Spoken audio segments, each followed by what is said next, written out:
bulan Rajab menjadi bulan yang mulia? Karena satu, dia adalah salah satu dari bulan yang disebut Allah Subhanahu wa taala dalam Al-Qur'an. Memang dimuliakan sama Allah Subhanahu wa taala. Dah, itu aja udah cukup untuk menunjukkan kemuliaannya bulan Rajab. Kemudian yang kedua, karena Rajab itu adalah merupakan gerbangnya Ramadan. Gerbangnya Ramadan. Nabi Muhammad tiap kali masuk bulan Rajab, Nabi doa, Allahumma barik lana fi Rajab wa Sya'ban wa ballighna Ramadan. Ya Allah, berkahi aku di bulan Rajab, berkahi aku di bulan Sya'ban, sampaikan umurku sampai ketemu bulan Ramadan. Nah itu Nabi nariknya nggak cuman ke Ramadannya, nggak cuman ke Sya'bannya, tapi Nabi narik dari bulan Rajab. Artinya bahwa bulan Rajab itu adalah bulan gerbang menuju kepada bulan Ramadan. Sehingga para ulama banyak sekali nih yang mengatakan tentang hal-hal seperti ini dari urutan antara Rajab, Sya'ban, Ramadan. Ada yang bilang Rajab syahruz zara, Sya'ban syahrus saqi, wa Ramadan syahrul hasad. Rajab bulan kita menanam, Sya'ban bulan kita menyiram, dan Ramadan bulan kita panen. Kalau kagak ada yang ditanam di bulan Rajab, apaan yang mau disiram di bulan Sya'ban? Kalau ditanam di bulan Rajab nggak disiram di bulan Sya'ban, mati. Tapi kalau kemudian di bulan Rajab dia nanam, kemudian di bulan Sya'ban dia nyiram, maka di bulan Ramadan silahkan memanen segala kebaikan-kebaikan. Dan ini sangat terasa. Kalau Rajabmu nggak benar teman-teman saya sekalian, kamu akan rasain nanti di bulan Ramadan yang kita harapkan sebagai bulan ibadah, bulan kita mengalahkan hawa nafsu, berat setengah mati. Ramadanmu isinya jadi kayak gitu-gitu aja. Cuman puasa dari makan, minum, sama berhubungan intim. Udah gitu doang. Selebihnya dosa-dosa masih terus. Selebihnya ibadah kagak ada yang nambah. Terawih, sekedaran ibadah standarnya orang beriman dimanapun tuh terawih. Berat juga kamu lakukan. Kenapa? Nggak mulai dari masuk gerbangnya. Masuk gerbang pelan. Dari bulan Rajab. Kalau kamu benerin diri di bulan Rajab, kemudian semakin baik pada bulan Sya'ban, bulan Ramadan tinggal ngerasain nikmatnya ibadah. Tinggal ngerasain bagaimana sungguh-sungguh memiliki hubungan sama Allah Subhanahu wa taala. Ada air mata tercurah, ada nikmatnya ibadah, ayat-ayat Quran, ada khusyuk salat. Masya Allah. Ada senyum lebarmu di hari akhirat ketika kamu melihat pahala-pahala Ramadanmu dibukakan untukmu. Mesti mulai dari bulan Rajab. Oh pantesan ya, saya tuh kalau Ramadan gitu-gitu aja. Iya, nggak pakai persiapan. Segala-gala kalau nggak pakai persiapan nggak maksimal. Betul. Makanya teman-teman saya sekalian siapin dari sejak bulan ini nih, bulan Rajab. Dia bulan gerbang menuju Ramadan. Sayyidil Hibzain bin Smith, guru saya, guru kita semua, harapan saya. Beliau mengatakan Rajab syahrut takhalli, wa Sya'ban syahrut tahalli, wa Ramadan syahrut tajalli. Kok bahasanya mirip-mirip ya? Nah orang pinter tuh ngomongnya enak. Habib Zain ya, pinter luar biasa ngomongnya enak. Rajab syahrut takhalli, Rajab bulanmu bersih-bersih, mengosongkan diri dari dosa-dosa, bersih-bersihin dosa, kosongin tuh dosa-dosa dari hatimu. Wa Sya'ban syahrut tahalli, Sya'ban adalah bulanmu berhias diri. Habis dibersihin, sekarang tinggal tuh dipasangin interior yang bagus, ibarat kamar. Yang gitu ya. Ramadan syahrut tajalli. Ramadan adalah bulan kamu naik ke pelaminan. Bulan kamu bersanding. Ini ibarat pengantin nih. Bulan Rajab adalah bulan dia bersih-bersihin badan, mandiin, dilulurin gitu kan, bersih-bersihin. Sya'ban, bulan Sya'ban, bulan dimilih, milih baju pengantin, bulan dia berhias, milih make upnya, milih tempat tidurnya, milih pakaian tidurnya, milih segalanya. Sya'ban, Ramadan adalah bulanmu menikah. Saudaraku sekalian saya muliakan, ini bukan kepada manusia tapi antaramu sama Allah. Dosa-dosa udah kebanyakan. Berapa bulan loh? 9 bulan. Iya kan?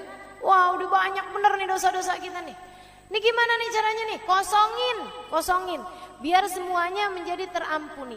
Kalau udah kosong, bulan Sya'ban hiasin hatimu. Hati yang udah kosong nih dihiasin. Dihiasin dengan apa? Tidak ada penghias hati lebih dari sesuatu yang indah. Dihiasi dengan yang indah. Oke, boleh. Yang indah apa? Yang indah namanya Muhammad. Maka bulan Sya'ban banyaklah bersolawat kepada Nabi Muhammad. Hatimu akan terhias.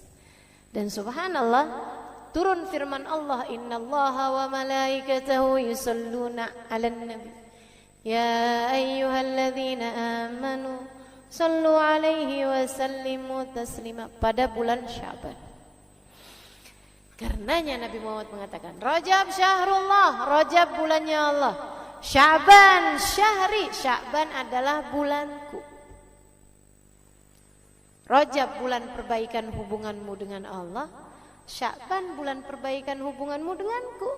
Kata Nabi, deketin dirimu kepadaku, aku akan menghiasi hatimu sehingga menjadi hati yang pantas dipandang Allah dengan pandangan cintanya. Deketi Nabi Muhammad di bulan Sya'ban. Kalau itu udah kamu lakukan, Rajab dosamu terampuni dengan kamu banyak istighfar. Sya'ban kamu menjadi dekat dengan Nabi Muhammad dengan banyak baca sholawat. Ramadan bersiaplah mendapatkan segala karunia-karunia dari Allah Subhanahu wa taala. Gitu teman-teman saya sekalian. Kalau pengen ngerasain nikmatnya Ramadan, bukan dengan mempersiapkan menu buka puasa, akan tetapi persiapkan hatimu untuk mendapatkan rasa-rasa yang hanya hamba-hamba tercinta yang dapat merasakannya. Kalau rasa enaknya makanan semua orang ngerasain. Fir'aun ngerasain, Bu Jahal, Bu Lahab semua ngerasain. Rasa nikmatnya makanan doang mah. Semua orang yang paling dimurka sama Allah, yang udah gak diizinin sama Allah buat sujud barang serakaat pun teman-teman saya sekalian, yang lisannya gak pernah diizinkan Allah untuk memanggil namanya barang sekalipun, dikasih nikmatnya makanan. Kalau yang kamu kira dengan nikmatnya Ramadan hanyalah sekedar nikmatnya makanan, akan tetapi yang dimaksudkan dengan nikmatnya Ramadan adalah rasamu kepada Allah Subhanahu wa taala. Kayak apaan rasanya yang gak bisa diceritain. Namanya rasa. Rasa hanya bisa dirasakan, gak bisa diceritain. Kamu akan tahu rasa nikmatnya. Sama kayak ada orang nanya sama kamu, mau-maunya sih hadir pengajian, ya ampun duduk sesek-sesekan, diem aja. Berapa lama tuh? 2 jam, ya ampun. Kamu kok betah banget, malah kamu tungguin kapan nih hari pengajian, kapan hari pengajian. Kamu gak bisa nyeritain nikmatnya hadir di majelis kepada orang yang gak ngerasain. Jadi gimana caranya? Ajakin pergi majelis, dia ngerasain baru tahu. Pengajian kapan lagi sih? Nah loh, udah ngerasain. Nah ini teman-teman saya sekalian, kalau pengen ngerasain nikmatnya Ramadan, nikmat yang sampai bikin kamu tahu nggak ada nikmat lebih nikmat daripada nikmatnya ibadah kepada Allah. Nggak ada nikmat lebih nikmat daripada merasa cinta kepada Allah. Nggak ada nikmat lebih nikmat daripada nikmatnya takhasyuk, tawadhu di hadapan Allah Subhanahu wa taala. Nggak ada nikmat lebih nikmat daripada nikmatnya munajat kepada Allah Subhanahu wa taala. Pengen ngerasain nikmat-nikmatnya ibadah, mulai dari bulan Rajab teman-teman sekalian. Gerbangnya masuk yang benar, berhias yang benar, biar pantas kamu, bersih-bersih yang benar, biar nanti pantas diterima. Jadi orang masuk Ramadan nggak pakai siap-siap dari Rajab kayak pengantin, kagak bersih-bersih. Habis itu sesudahnya nggak dandan, jadi masih belepotan. Habis jatuh dari got. Kemudian menuju pelaminan, kawini aku, terimalah aku. Lah, yang ada pengantennya, yang ada calonnya kabur, teman-teman saya sekalian. Nggak mau dia, bagaimana diterima? Maka demikian pula dengan kita mau masuk kepada bulan Ramadan, persiapannya yang benar, maksimalin insya Allah. Nah, apa persiapan yang bisa kita lakukan di bulan Rajab ini? Ada 3 hal, saudara sekalian, kamu bisa perbanyak ketiganya di bulan Rajab. Yang pertama zikir, dan sebaik-baik zikirnya adalah istighfar. Ya, istighfar yang banyak, istighfar di bulan Rajab, terutamanya baca Allahumma ufirli warhamni watub alayya 70 kali ba'da subuh, 70 kali ba'da maghrib. Ustazah, itu katanya hadisnya dhaif. Sejak kapan istighfar kamu nyari hadis? Kenapa kalau disuruh istighfar kamu nyari hadis? Kalau kamu mau nonton, mau ngapa-ngapain, kagak ada tuh nyari hadis. Iya kan, kalau ibadah kan mesti ada tuntunannya. Istighfar tuntunan dari Allah bukan? Fastaghfiru rabbakum innahu kana ghaffara. Siapa yang suruh? Allah. Beristighfarlah kalian kepada Allah, innahu kana ghaffara. Sesungguhnya Allah Subhanahu wa taala Maha Pengampun. Idza jaa nasrullahi wal fath wa ra'aitan nasa yadkhuluna fi dinillahi afwaja fasabbih bihamdi rabbika wastaghfirhu. Fasabbih bihamdi rabbika, bertasbihlah kamu kepada Allah, wastaghfiruh, dan mohon ampunlah, istighfarlah padanya. Innahu kana tawwaba. Gitu. Jadi banyakin istighfar, terutamanya baca Allahumma ufirli warhamni watub alayya. Habis subuh 70 kali, sama ba'da maghrib atau ba'da isya 70 kali. Kalau bisa sambil ngangkat tangan, kerjainnya langsung habis salam.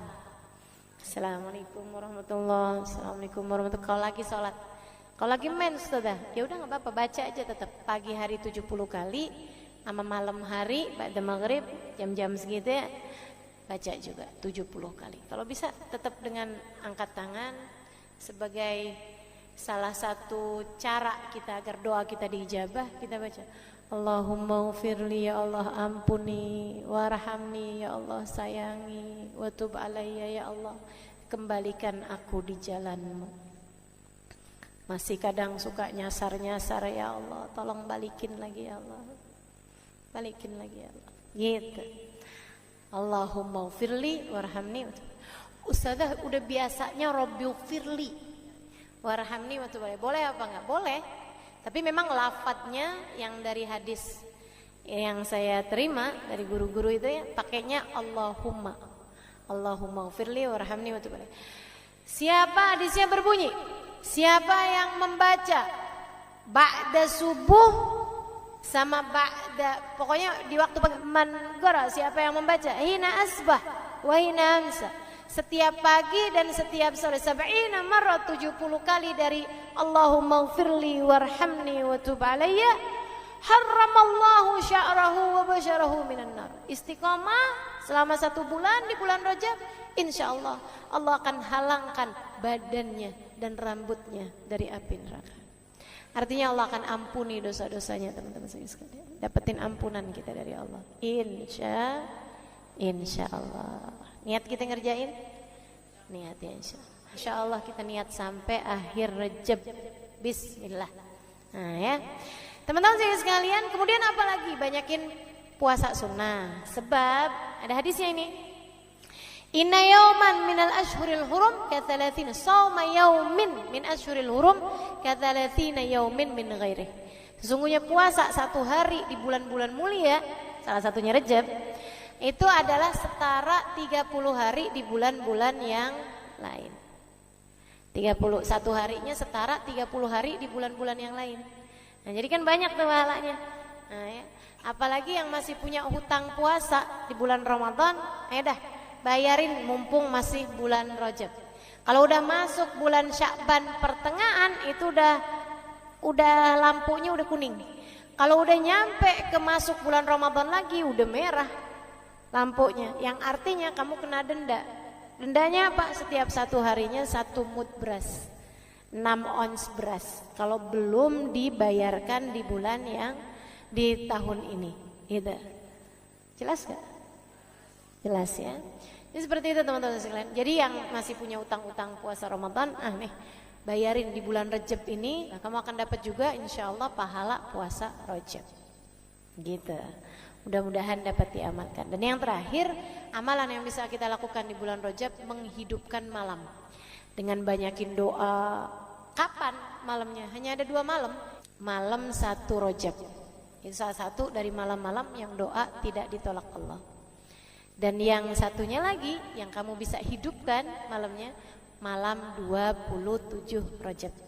Malam yang Allah SWT pilihkan untuk baginda kita Nabi besar Muhammad alaihissalam mendapatkan kemuliaan pada malam tersebut berupa di Isra Mi'rajkan oleh Allah Subhanahu wa ta'ala. Maka insya Allah mudah-mudahan kita sebagai umatnya juga di Mi'rajkan sama Allah, dinaikkan sama Allah. Apanya? Derajatnya. Apanya?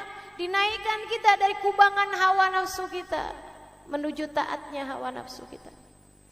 Dari hawa nafsu yang ammarah bisu mengajak kepada keburukan, naik insya Allah menuju ke lawamah, hingga naik lagi menuju ke mutmainnah, hawa nafsu yang tenang. Dimi'rajkan kita insya Allah. Dari dosa-dosa kita dinaikkan menuju taat pada Allah Subhanahu wa ta'ala. Dari yang asalnya nih kalau diterima sama Allah nih ibadah-ibadah kita nih di bulan Rajab nih teman-teman saudara sekalian. Ini balasannya dari Allah bukan main-main. Kita lihat yang asalnya gampang ngerjain dosa jadi berat ngerjain dosa. Yang asalnya gampang ngomong kasar, ngomong kotor, bohong, begitu diterima nih di bulan Rajab jadi gak gampang lagi. Kamu akan lebih mampu untuk menjaga diri, pertanda bahwasanya dosa-dosamu telah diampuni oleh Allah Subhanahu wa ta'ala, dan kamu telah dimi'rajkan dari dosa-dosamu menuju taat pada Allah Subhanahu wa ta'ala. Amin ya rabbal alamin. Bismillahirrahmanirrahim. Nawaitu ta'allum wa ta'lim والنفع والانتفاع والمذاكرة والتذكير والإفادة والاستفادة والحث على التمسك بكتاب الله وسنة رسول الله صلى الله عليه وآله وسلم والدعاء إلى الهدى والدلالة على الخير ابتغاء مرضاته وقربه وثوابه وحسن الخاتمة مع اللطف والعافية وصلاح العاقبة برحمتك يا أرحم الراحمين. لحضرة النبي محمد صلى الله عليه وسلم وآله وصحبه وأزواجه وذريته وأهل بيته وسلم وجميع الأنبياء والمرسلين والملائكة أجمعين أن الله يغفر لهم ويرحمهم ويعلي درجاتهم في الجنة وينفعنا ببركاتهم وأسرارهم وأنوارهم وعلومهم ونفعاتهم في الدين والدنيا والآخرة. الفاتحة. Baca bersama-sama. A'udzu billahi minasyaitonir rajim. Bismillahirrahmanirrahim. Alhamdulillahi rabbil alamin. Arrahmanir rahim. Maliki yaumiddin. Iyyaka na'budu wa iyyaka nasta'in. Ihdinas siratal mustaqim. Siratal ladzina an'amta 'alaihim ghairil maghdubi 'alaihim waladdallin. Amin. Taqabbalallah minna wa minkum, taqabbal ya karim. Warraghbah fid dunya, sementara rakus ambisi terhadap dunia, tukatsirul ham, bikin banyak sumpah, wal hazan, dan bikin banyak kesedihan. bikin sedih badan kita, bikin sedih hati kita, bikin sumpek dan bikin akhirnya jadi berpenyakit ya badan kita ini. Ar-raghbah fid dunya. Wal batalah, sementara batalah kalau di situ diartikan apa batalah? Nganggur ya benar. Cuman bahasa yang enak apa ya? Tugasil galba, lalai dari Allah, maksudnya ya nggak kepengen dunia juga, nggak kepengen akhirat juga gitu. Kayak gabut. Anak zaman sekarang bahasanya gabut ya. Gabut itu apa sih sebenarnya? Nggak ada kerjaan gitu kan?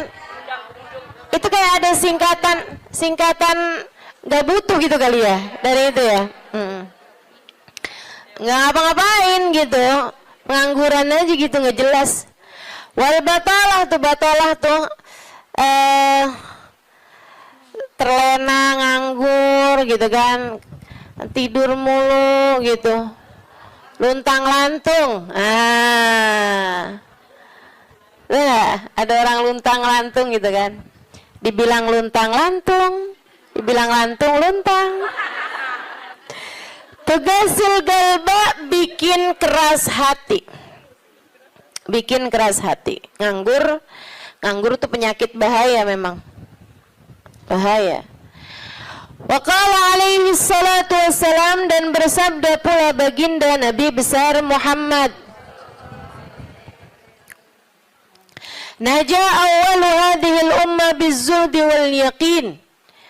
Awal umat ini terselamatkan dengan zuhud wal yakin, dan dengan keyakinan yang kuat. Wasayahlik akhiruha bil hirsi wa tulil amal, dan akan hancur akhirnya umat ini, akan hancur disebabkan hirs, ambisi terhadap dunia, wa tulil amal, dan panjang angan-angan. Wa ma warada minal ayati wal akhbar wal athar fi dammid dunya wa dammil muhibbina laha warraghibina fiha wa dammil hirsi 'alaiha kharijun anil hasr. Dan apa yang warid, apa yang datang dari ayat, hadis, athar itu yang disampaikan oleh Nabi maupun para ulama, fi dhammid dunya, dalam celaknya dunia, maksudnya mengenai betapa buruknya dunia, betapa buruknya orang-orang yang mencintai dunia, betapa buruknya orang yang ambisi terhadap dunia, dan mil hirs 'alaiha, betapa buruknya orang yang rakus terhadap dunia. Banyak sekali kharijun anil hasr, enggak bisa kehitung. Ayat, hadis maupun ucapan para ulama mengenai betapa buruknya dunia, betapa buruknya para pecinta dunia dan lain sebagainya ini banyak banget hadisnya, keterangannya enggak kehitung. Watasani fil ulama, dan karangan-karangan para ulama rahmatullahi alaihim, semoga rahmat Allah senantiasa tercurah kepada mereka, minas salaf wal khalaf, baik dari ulama zaman dulu maupun ulama-ulama belakangan, masyhunah bidzalik, penuh sekali dengan hal-hal yang seperti itu. Kayak Imam Ghazali gitu kan, nulis dalam kitabnya baik Ihya Ulumuddin ataupun kitab yang terakhirnya beliau itu namanya Minhajul Abidin dan lain sebagainya, itu banyak banget mengenai hal-hal yang seperti ini gitu. Betapa pentingnya kita untuk zuhud terhadap urusan dunia. Tsumma inad dunya ibaratun wallahu a'lam bisawab. Sampai situ ya. Nabi Muhammad alaihissalam mengatakan, az-zahada fid dunya tuyrayyihul qalba wal badan. Zuhud dunia nih. Apa tuh zuhud? Zuhud itu teman-teman tidak mengharapkan kesenangan dunia dari Allah sekalipun ya, enggak minta gitu, enggak seneng gitu sama kesenangan dunia dari Allah. Itu namanya zuhud akhirat. Dan juga teman-teman, zuhud ama manusia itu tidak menginginkan apa yang ada pada manusia, apa yang dimiliki orang enggak kepengen.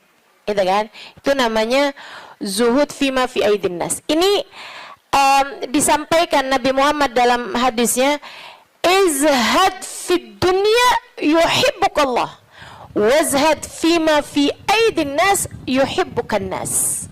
Kata Nabi Muhammad alaihissalam, zuhudlah kamu dari dunia. Zuhud tuh enggak seneng, enggak ambisi, enggak fokus kepada kesenangan dunia maupun pencapaian dunia. Hati-hati, tipis teman-teman bedanya, gitu kan? Pencapaian dunia, saudara sekalian, kayak gini loh, banyak followers, majelisnya jadi rame, itu tipis tuh antara kamu kepengen akhirat sama kamu kepengen dunia. Buat siapanya? Bukan buat yang hadir. Saya rasa kalau yang hadir mudah-mudahan baik gitu kan. Tipisnya itu buat pelaku-pelaku dakwah, baik yang rumahnya buka buat majelis atau dia buka majelis, atau yang ngajarnya nih gitu. Karena kalau tujuannya senengnya itu adalah urusan-urusan dunia, tuh tipis banget, setan nantinya tuh bisa masuk dari arah situ. Dari arah situ masuknya. Izhad fid dunia, kata Allah Subhanahu wa taala. Makanya dari tipisnya nih yang saya sebut tadi itu ya, kayak keinginan kamu tuh dunia apa akhirat, keinginan kamu tuh pujian manusia atau pujian Allah. Itu sampai-sampai banyak dari para wali-walinya Allah Subhanahu wa taala meninggalkan kemasyhuran dunia karena khawatir sama hatinya. Banyak saudaraku sekalian. Sampai ada di antara para wali itu yang sampai berpura-pura nyuri, sampai dikejar orang gitu kan. Kenapa dikejar orang? Karena yang dia curi adalah bajunya seorang perempuan yang lagi mandi. Ada orang lagi mandi, wali loh yang ngerjain, untung belum zaman viral internet ya. Ini kalau zaman viral internet kayak apaan tuh, orang ngejat dia tuh kan, udah nganggepnya udah hancur banget dah gitu. Tapi memang itu yang dicari sama beliau. Yang dicari sama beliau adalah menghindar dari kepopuleran, menghindar dari apa yang orang-orang cari dari kemuliaan dunia, karena khawatir hatinya terselip rasa keinginan untuk dianggap mulia di dunia, menghancurkan kemuliaannya di akhirat. Serem bener buat orang-orang kayak saya yang sama Allah dikasih pegang mic di depan, ya kan? Teman-teman saya sekalian, nggak gampang.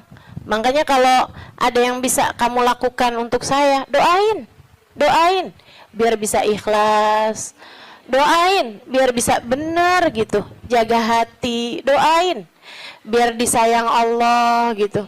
Kesian nih, begitu udah masuk nih setan, teman-teman saya sekalian, setan tuh ya datang ke pedagang beda, datang ke orang awam beda, datang ke ulama beda lagi. Waduh, yang datang ke ulama nih setannya juga ulama.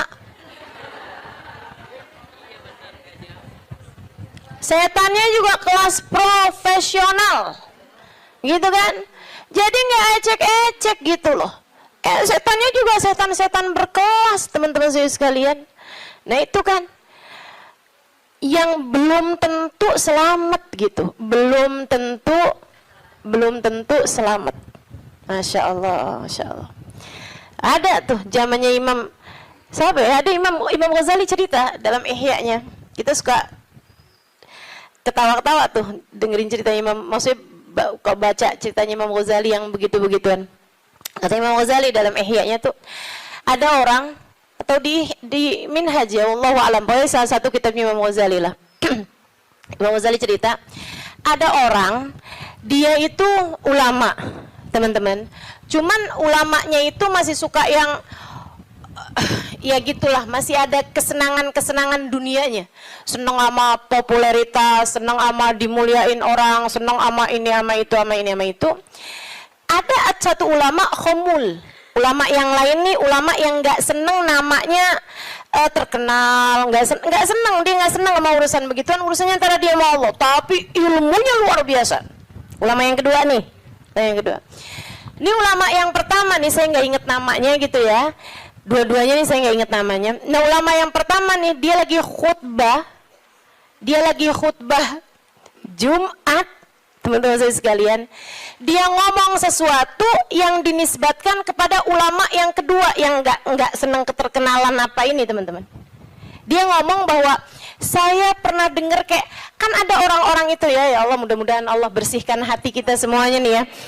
Ada orang-orang yang kalau cerita sama orang lain, bahkan di mic sekalipun, senang menunjukkan kedekatannya sama ulama yang lain atau sama orang-orang yang berilmu, guru-guru apa segala macam gitu kan ya.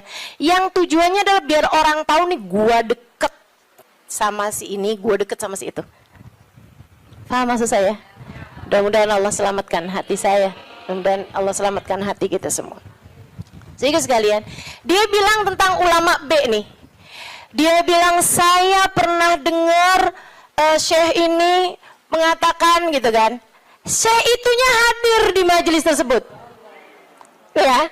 Dan yang diomongin sama syekh A ini tentang syekh B, itu nggak pernah diomongin sama syekh B-nya. Paham? Jadi ulama A ini bohong tentang ulama B. Bohongnya di khutbah Jumat cuman untuk menunjukkan betapa dekatnya dia sama ulama B tersebut itu. Dia ngomong kayak begitu, sehingga sekalian, tahu apa yang dikerjain sama ulama B? Ulama B ini, kenapa nih anak? Beliau berdiri nyabut bulu ketiak di tengah orang banyak. Beliau berdiri nih, beliau berdiri kemudian nyabut bulu ketiak. Heh, Syekh, kurang ajar kamu. Ini waktunya khutbah. Saya nggak pasti itu khutbah Jumat atau khutbah yang lain nih ya. Ala kulli hal, Syekh, ngapain kamu di waktunya khutbah, kamu malah cabut bulu ketiak? Duduk Syekh, nggak punya adab. Kata Syekh B ini, kamu yang nggak punya adab nak. Kamu yang nggak punya adab Pak. Kenapa kamu mengingatkan saya untuk sesuatu hal yang sunnah? Nyabut bulu ketiak, kalau salah memang hari Jumat ya. Nyabut bulu ketiak hari Jumat hukumnya sunnah. Ala sunnah. Walimada astahi, dia bilang. Kenapa saya mesti malu? Kamu gak punya malu apa depan orang-orang kamu nyabut bulu ketiak? Bulu ketiak itu kan buat laki-laki, sama laki-laki nggak aurat. Sesama perempuan aja nggak aurat. Bulu ketiak ya, maaf ya. Teman-teman sekalian, beliau bilang walimada astahi. Kenapa saya mesti malu? Ana ala haq wa anta alal batil. Saya mengerjakan barang hak, kamu mengerjakan barang batil. Dia bilang saya mengerjakan barang hak, nyabut bulu ketiak sunnah hari Jumat. Dia bilang kamu ala batil. Karena kamu menceritakan tentang saya sesuatu yang tidak pernah saya katakan. Saya Syekh Fulan min Fulan, sebutin nama dia namanya. Ya Allah, merah padam mukanya. Seram teman-teman, seram. Ya gitulah. Kadang-kadang tuh sampai tipis banget keinginan dakwah atau keinginan pamer. Tipis. Setannya tuh ngebisikin sampai kayak suara semut. Katanya Nabi Muhammad alaihi salatu wassalam, ar-riya yadhubbu ala ummati kadhabibin naml. Riya itu bersuara di hati umat saya kayak suaranya semut. Nyaris enggak kedengeran. Enggak kedengeran suaranya. Antara kamu seneng agama Allah jadi tinggi atau kamu seneng nama kamu jadi tinggi. Tipis, segaris, bahkan lebih tipis daripada kulit bawang, teman-teman. Makanya mesti terus minta perlindungan sama Allah. Ya Allah, ya Allah. Ya Allah, ya Allah. Bimbing terus ya Allah, ya Allah, ya Allah. Gitu. Mudah-mudahan Allah karuniakan keikhlasan bagi kita sekalian insyaallah. Sebab yang namanya pencapaian akhirat teman-teman. Dan pencapaian akhirat kita nggak pernah tahu. Pencapaian akhirat tuh kita nggak pernah tahu. Taunya kapan? Ntar di akhirat. Namanya juga pencapaian akhirat. Taunya entar di akhirat. Saat kamu berhasil menghadap Nabi Muhammad. Saat namamu menjadi seseorang yang dikenal oleh Nabi Muhammad. Kalau mau bangga, tar di sana. Kalau mau bangga, ntar di sana. Saat kamu bisa melewati jembatan Sirat secepat kilat. Saat kamu bisa selamat masuk surga Allah Subhanahu wa ta'ala. Saat kamu bisa digiring di belakang bagindamu Nabi besar Muhammad. Mau membusungkan dada saat itulah silahkan. Mau ngerasa diri sesiapa saat itulah silahkan. Mau menganggap diri berhasil mencapai kemuliaan saat itulah silahkan. Mau menganggap diri mencapai pencapaian dalam dakwah saat itulah silahkan. Silahkan. Mau menganggap diri solehah saat itulah silahkan. Jika sampai namamu dipanggil oleh Nabi Muhammad, jika sampai kamu diperkenankan bersalaman dengan Nabi Muhammad, jika sampai Nabi Muhammad berkata raditu biki, aku ridho kepadamu, saat itulah silakan melayang-layang teman-teman. Sebelum itu terjadi, kamu masih antara-antara. Kamu masih ada di tepi jurang.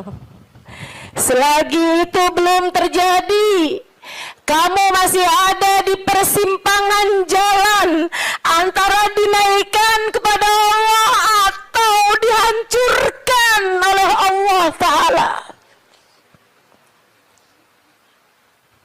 Kita nggak pernah tahu. Kita nggak pernah tahu. Makanya selalu minta sama Allah, ya Allah karuniakan keikhlasan agar ngerti melakukan sesuatu hanya untukmu ya Allah. Karuniakan keikhlasan, mengajar karenamu, belajar karenamu, buka majelis karenamu, hadir majelis karenamu, nyumbang majelis karenamu. Karuniakan keikhlasan ya Allah. Salat karenamu, sedekah karenamu, bantu orang karenamu. Begitu enggak lillah, dilepeh sama Allah teman-teman, jadi apa? Enggak jadi apa-apa. Mau ribuan jamaah, mau kayak gimana yang terjadi juga, kalau dilepeh sama Allah jadi apa? Ditolak sama Allah, mau apa kamu? Mudah-mudahan Allah karuniakan keikhlasan.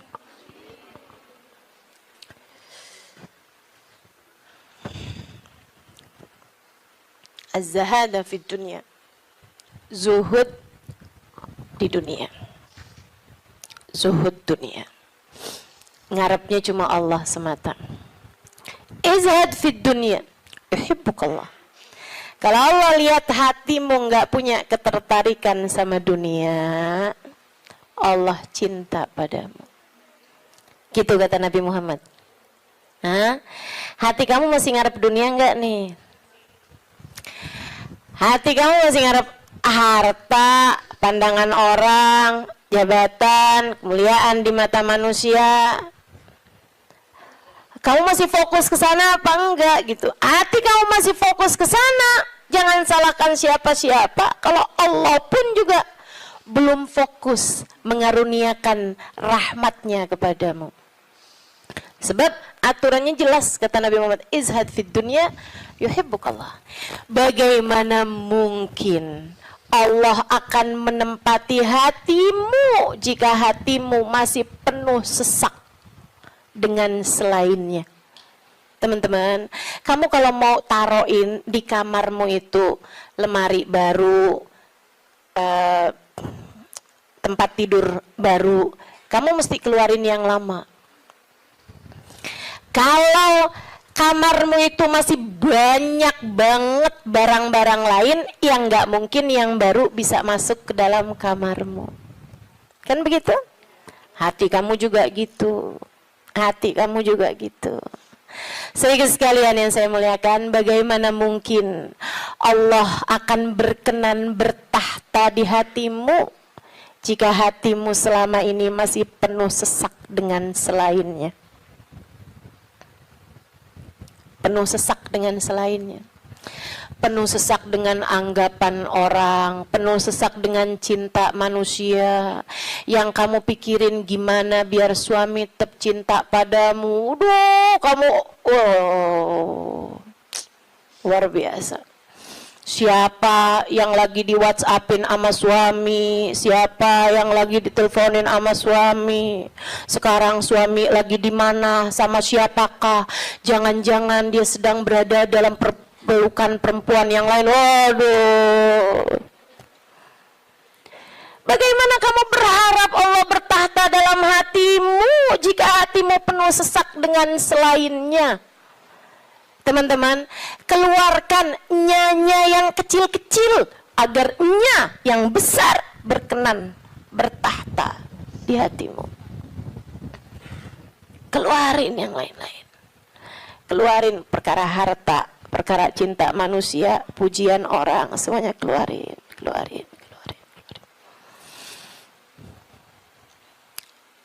Jangan selalu nanya apa yang saya inginkan, apa yang saya ingin kerjakan. Tapi selalu bertanya, apa yang Allah inginkan, apa yang Allah mau saya kerjain.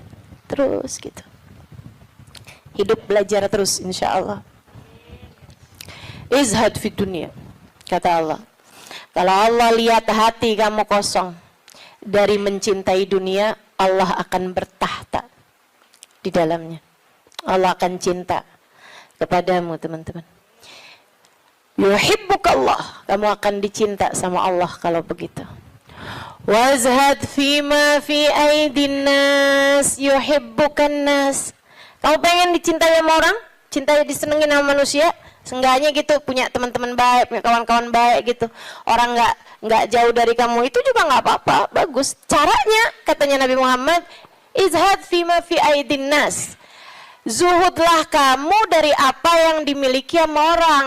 Jangan selamitan, jangan kepengen apa yang dipunya sama orang. Orang gak seneng loh kalau kita tuh kayak yang, ih bagus, mau dong. Gak seneng, teman-teman.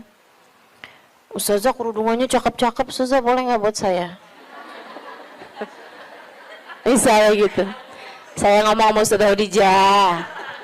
Tuh ya. Gak bagus, teman-teman, gak bagus. Dan itu kamu gak akan disenengin sama orang kalau caramu kayak gitu tuh. Minta aja gak disenengin sama orang, apalagi ngambil. Kan ya, udah pasti tuh orang gak seneng. Orang itu, teman-teman, punya banyak sekalipun gitu kan, kalau diminta tuh, kecuali para wali-walinya Allah, kecuali para orang-orang lain itu mah tingkatannya, ya kan. Tapi kalau diminta tuh gak seneng itu juga gitu. Walaupun mintanya nggak yang dengan bahasa-bahasa yang ini gitu, terus terang, tapi kayak bahasa sindiran gitu kan. Kerudungannya banyak, boleh kali Ustazah, yang ini cakep nih, gitu kan? Enggak boleh, nggak baik kayak begitu. Kamu menurunkan kemuliaanmu, teman-teman. Yang kata Nabi Muhammad tuh, satu titik hitam di wajahmu di akhirat nanti setiap kali kamu meminta kepada orang lain. Izhad fima fi aidin nas. Apalagi kalau sampai kamu, hati kamu nggak pernah tertarik sama apa yang dipunya sama orang. Oh, dicinta sama Allah. Saya ceritain tuh di buku Bidadari Bumi 2 tentang seorang perempuan yang diceritain sama Hubabah Nur. Sedikit sekalian saya muliakan, saya lagi ngobrol sama Hubabah cerita tentang orang ini. Tuh bahwa ada tuh 5 orang tuh. Emang bener nih hadisnya Nabi yang ini bener banget. Ra'aituhu bi'aini kata beliau. Saya lihat dengan mata saya. Dia bilang ada 1 orang Halimah. Itu beliau si perempuan ini, saya bolak-balik ngelihat di undangan, di kondangan, tuh ya, di pesta-pesta gitu perkawinan kayak gitulah, kondangan-kondangan, bajunya itu terus. Saya tahu kalau dia ini miskin karena bajunya itu terus, gitu kan? Orang di Tarim itu kalau keluar semuanya pakai baju hitam. Nah, kalau baju hitam kan susah nandainnya kan yang sama semua. Boleh apa enggak? So itu sekalian saya muliakan. Makanya saya suka heran gitu, Ustazah Halimah nih fashionable, apa namanya? Bener nggak ngomongnya? Lagi mana? Apa tadi?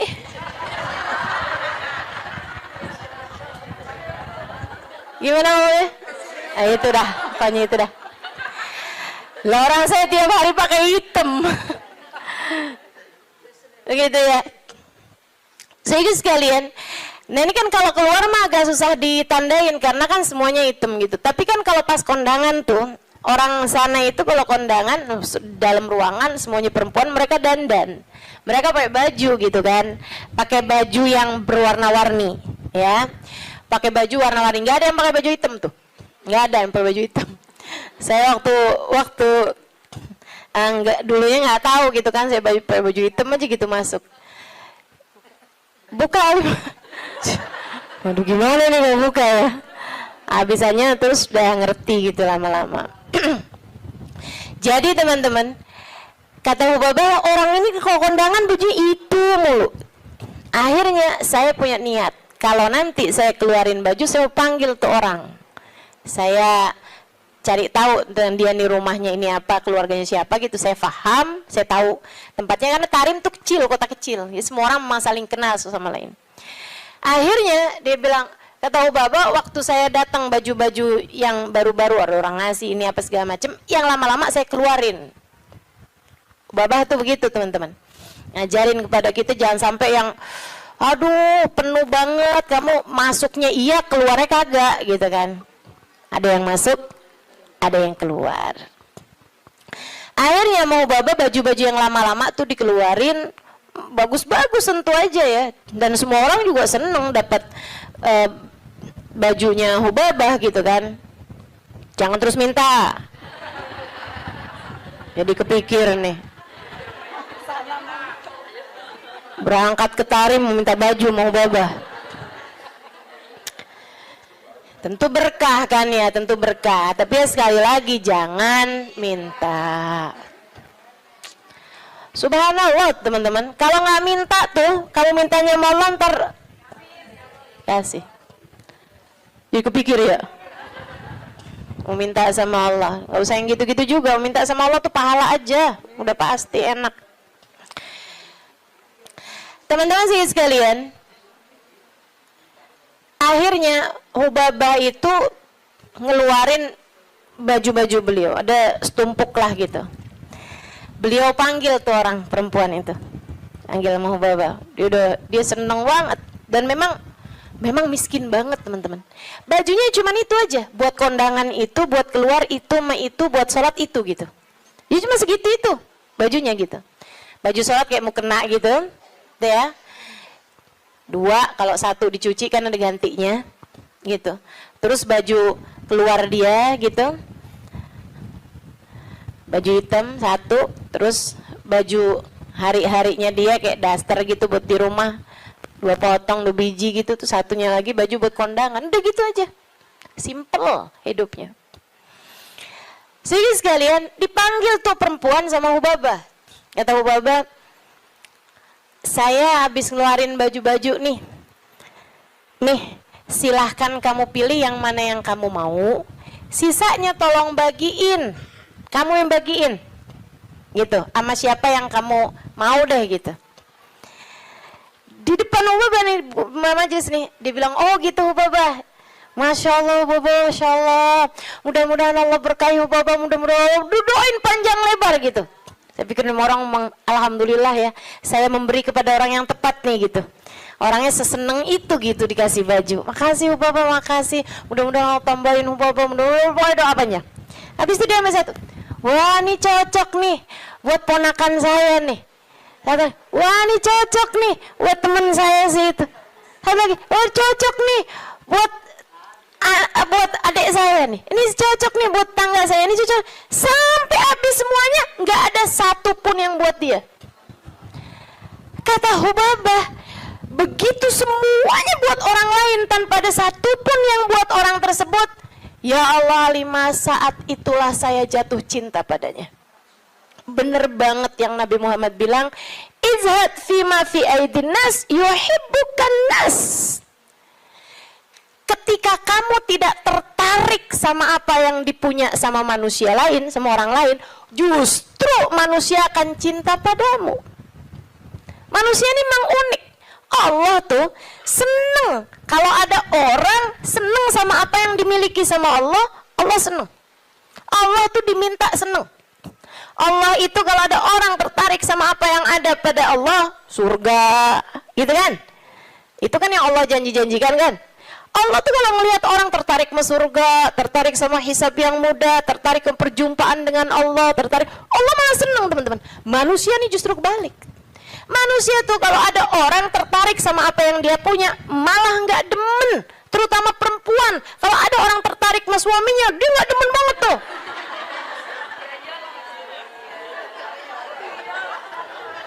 Ya iya kan, mang saya kan lagi bilang. Allah kan nggak gitu. Allah punya kekasih, namanya Muhammad. Kalau ada orang tertarik sama Nabi Muhammad, Allah seneng banget. Allah cinta banget, ya kan? Tapi kita kan nggak gitu. Kita punya tas, kalau ada orang tertarik sama tas kita, boleh dong. Nggak demen kita, betul?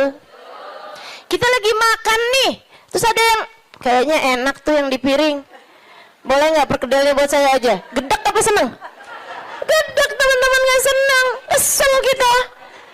Gitu, emang manusia tuh kayak gitu. Sama apa yang dia punya, orang lain tertarik, dia nggak senang. Dia nggak senang.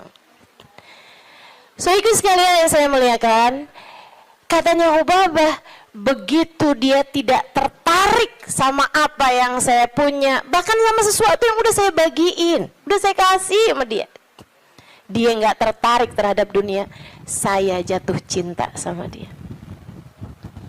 Masya Allah. Saya langsung masuk lagi ke kamar, saya ambil baju yang saya sayangi, yang saya sukai, saya lipat bagus-bagus, saya kasihin sama dia, saya bilang yang ini untuk kamu, saya minta tolong sama kamu, pakailah baju ini buat kamu, saya nyari berkah dari kamu.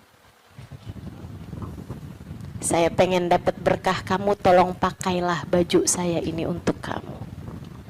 Ubabahnya sampai tolong-tolong sama dia. Masya Allah.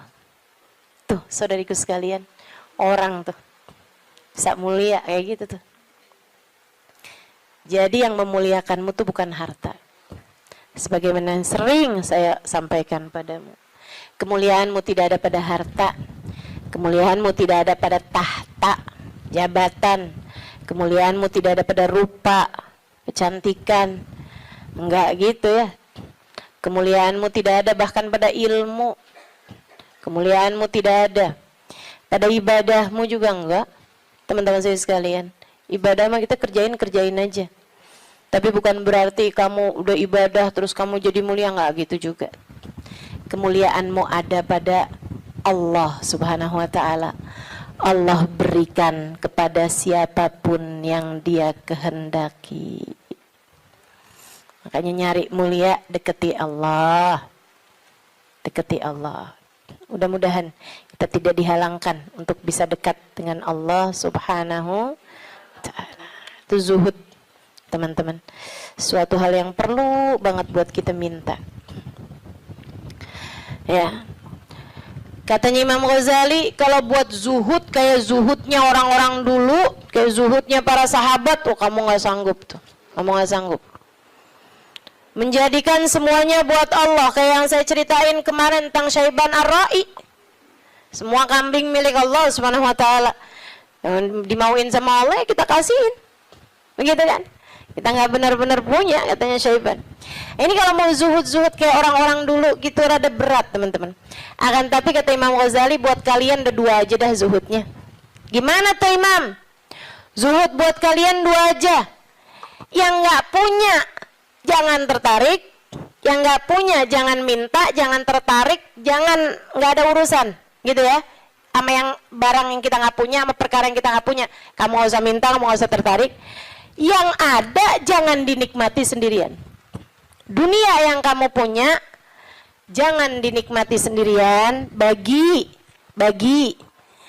kepada yang lain. Yang kamu nggak punya nggak usah minta, bahkan kepada yang punya, yaitu Allah Subhanahu wa taala. Yang kamu nggak punya nggak usah tertarik gitu. Ustazah, jadi kita minta sama Allah pun juga nggak usah Ustazah. Ya kalau kamu nggak sanggup minta sama Allah aja lah. Begitu kan? Minta sama Allah. Jangan sampai minta sama orang. Jangan minta sama suami. Teman-teman saya ikut, Ustazah serius nih nggak minta sama suami. Ih, saran saya begitu. Kalau kamu mau ikut saya, saran saya begitu. Saya alhamdulillah sampai sekarang kayaknya hampir nggak pernah minta sama suami. Alhamdulillah. Ya Ustazah kan ada duitnya banyak.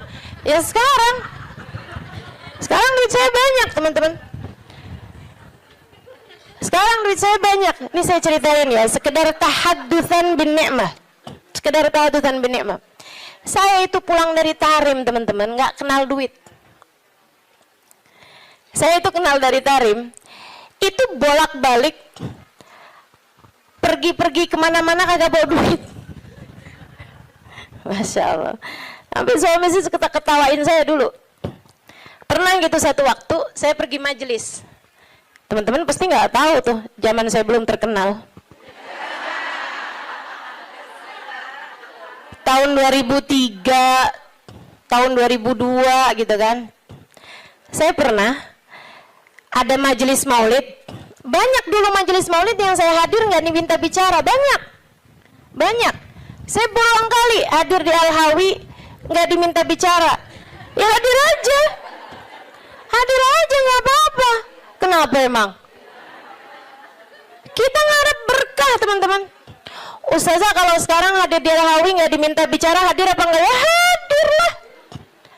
Beberapa tahun yang lalu juga saya hadir di Kuitang nggak diminta bicara, nggak apa-apa. Kenapa emang? Kenapa emang? Lah kenapa kamu yang repot? Kenapa tuh? Repot kamu? Kalau saya nggak diminta bicara, kamu repot?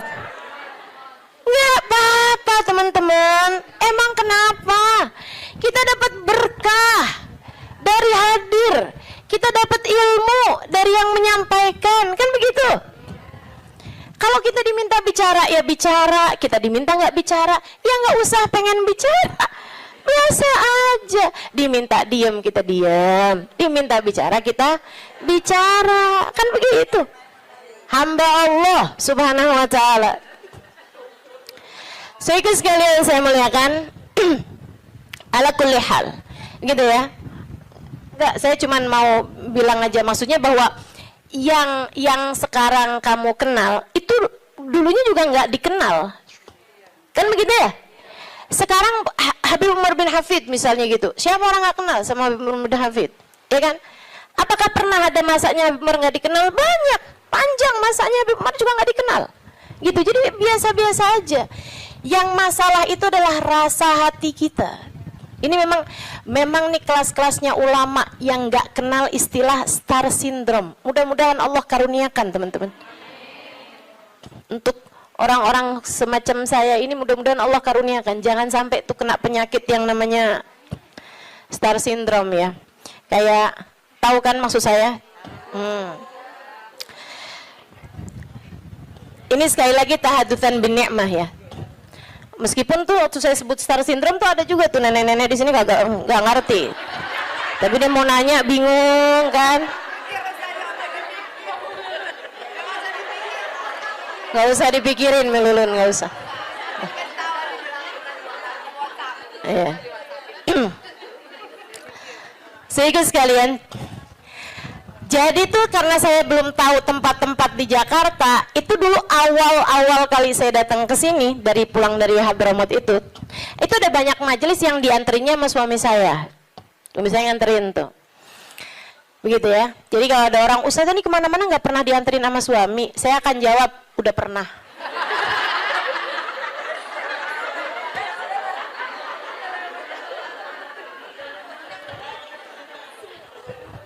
Udah pernah, tenang. Nggak usah kamu sok-sokan bikin iri saya, jemput sama suami gitu kan. Sampai di saat nggak dijemput sama suami sekalipun, turun dari Gojek salim. Gara-gara kebiasaan dianterin sama suami.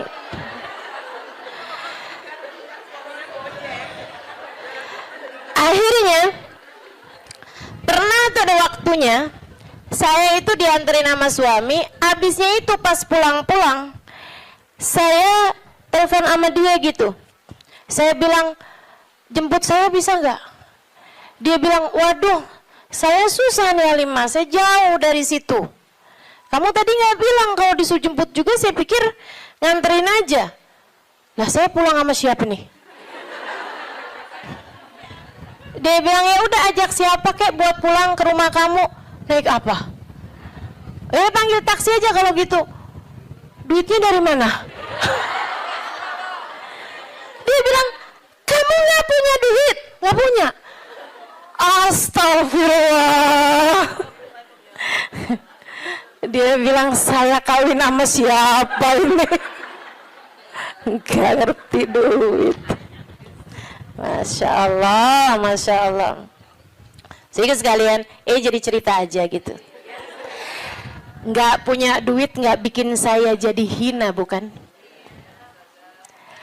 Nggak ngenal duit, nggak ngerti duit zaman itu, nggak bikin saya hina.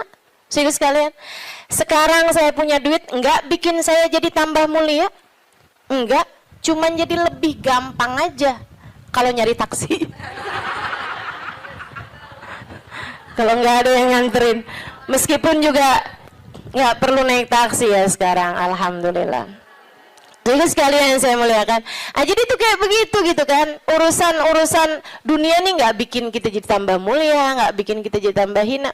Kemarin tuh belum berapa lama yang lalu, Habib Umar ada cerita teman-teman, ada cerita gini nih, kata Habib Umar, marat alayya iyam. Habib Umar, pernah berlalu beberapa hari, bahkan beberapa bulan dari masa kehidupan saya, ma fi jaybi illa 3,000 riyal. Dia bilang, saya nggak punya apa-apa di kantong saya selain 3.000 riyal. 3.000 riyal sama dengan 15.000 duit kita. Main di ghairah. Saya nggak punya selain daripada itu, kata Umar. Cuma 15.000 perak tuh. Berhari-hari, berminggu-minggu, berbulan-bulan. Kata Habib Umar bin Hafid, apakah berkurang kemuliaan seseorang karena nggak punya duit? Apakah berkurang nilai saya gara-gara cuman punya 15.000 itu? Nggak berkurang. Dunia teman-teman tidak memuliakan seseorang. Habib Umar, saya saksinya. Hubabah Nur, Habib Umar, yang ada seberapa dikeluarin, ya udah dikeluarin gitu. Ada tamu-tamu, berapa puluh orang, berapa ratus orang gitu kan. Yang ada pun punya, keluarin. Itu, nggak ada hitung-hitungan sama urusan duit. Hubabah Nur itu teman-teman saya sekalian, karim banget, dermawan banget. Beliau itu bahkan, kan tinggal di kota Tarim, orangnya miskin-miskin. Banyak di antara mereka tuh yang kayak melahirkan gitu kan, terus nikah apa segala macam, itu pada nggak punya duit. Mereka itu di kota Tarim kalau nggak punya duit, datangnya ke Hubabah Nur.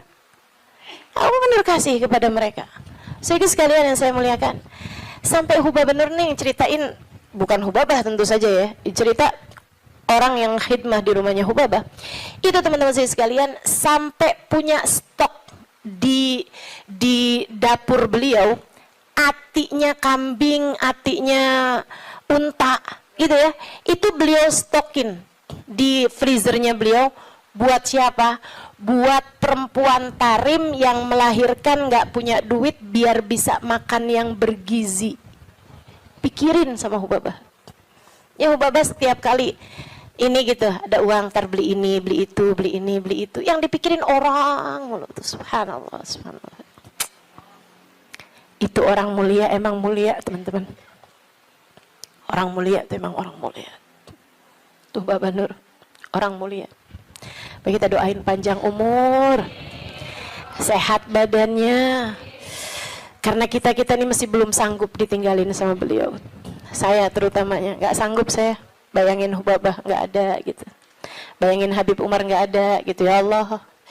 Mudah-mudahan Allah panjangkan umur beliau insya Allah. La ilaha illallah. Tuh, yang ada dibagi, yang nggak ada nggak usah dicari. Ya kan? Yang nggak ada nggak usah dicari, nggak usah tertarik, nggak usah minta bahkan sama suami. Saran saya gitu, nggak usah minta sama suami, jangan sandarkan rezekimu sama suamimu, jangan. Makanya kalau doa urusan rezeki itu teman-teman, nggak usah gini loh, ya Allah banyakin rezekinya suamiku ya Allah gitu, biar bisa ngasih aku gitu. Jangan teman-teman, doa aja, ya Allah karuniakan rizki kepadaku atau kepada kami deh gitu. Nggak usah kamu sandarkan rezeki kamu tuh sama suami, walaupun yang kerja suami, karena itu namanya ngatur rezekinya yang dari Allah tuh kayak harus lewat suami gitu, padahal kan nggak kayak gitu. Tapi kan selama ini kayak gitu. Yaudah doain dia, doain kamu juga gitu. Ya Allah karuniakan kepada kami rizki yang halalan, thayyiban, mubarakan, mencukupi kami, begitu kan, untuk kehidupan kami. Begitu kalau mau minta urusan rezeki sama Allah. Meskipun para ulama-ulama yang zuhud-zuhud minta sama Allah aja enggak teman-teman. Minta nih urusan dunia sama Allah aja enggak. Minta sama Allah aja enggak, urusan dunia oh enggak. Kami tidak meminta kepada yang punya, bagaimana mungkin kami memintanya kepada yang enggak punya. Itu katanya Sayyidina Salim. Saya juga sering cerita ini. Cucunya Sayyidina Umar bin Khattab, namanya Syekh Salim, Sayyidina Salim. Saudara sekalian, beliau nih Sayyidina Salim ini ulama terkemuka di kota Madinah, di kota Mekah. Kota Mekah.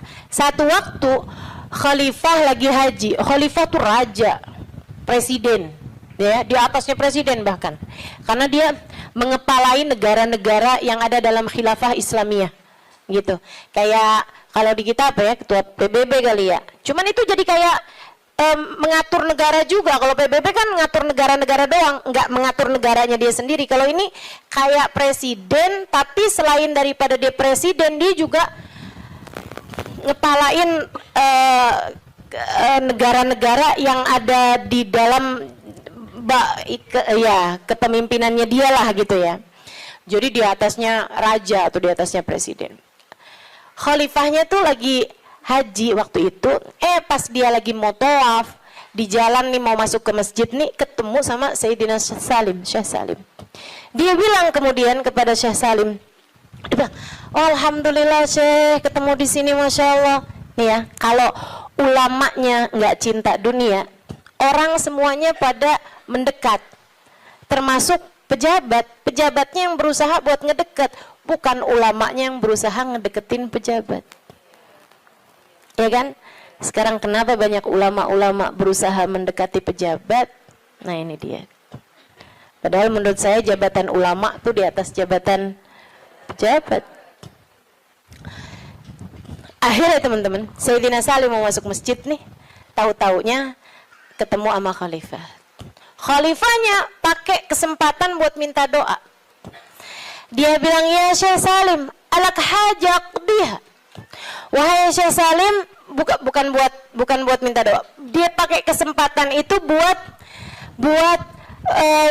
mendatangkan hajatnya Syekh Salim, karena dia ngerasa dia punya harta banyak, punya kekuasaan, punya apa segala macam. Barangkali, wahai Syekh Salim, adakah kebutuhanmu yang bisa aku bantu? Ada sesuatukah yang bisa saya bantu? Saya senang banget ditabarukan sama ulama, nyari berkahnya para ulama.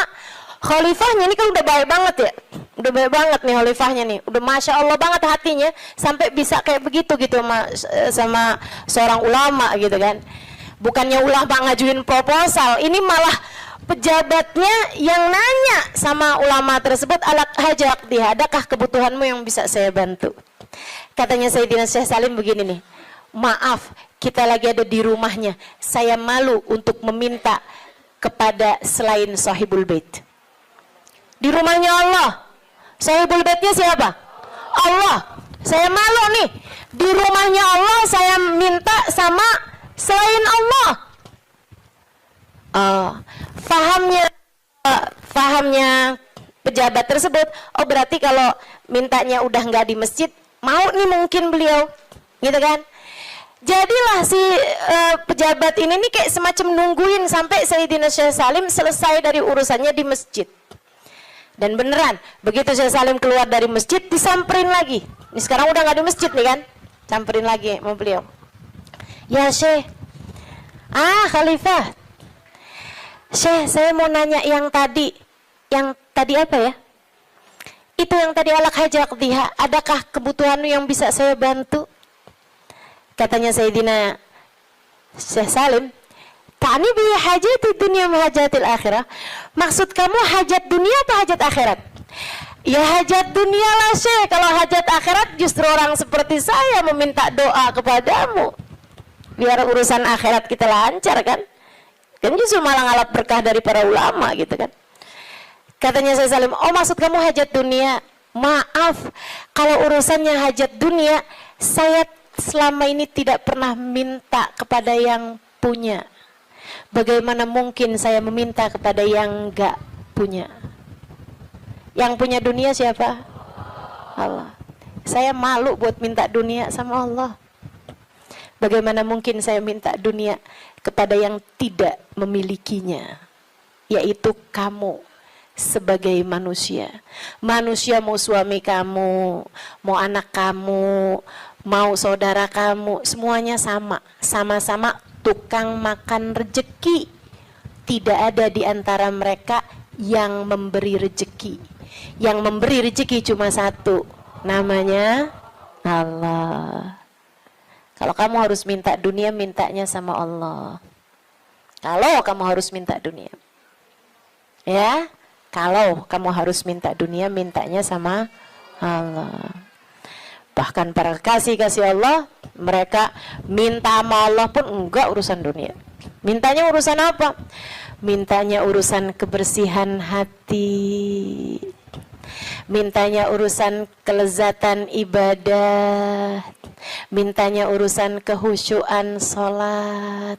Mintanya urusan keikhlasan berbuat, mintanya selamat hidup dunia, selamat hidup akhirat, mintanya husnul khatimah, mintanya tetap iman Islam, mintanya rahmat, mintanya syafaat, dan lebih daripada itu semua mereka minta cinta.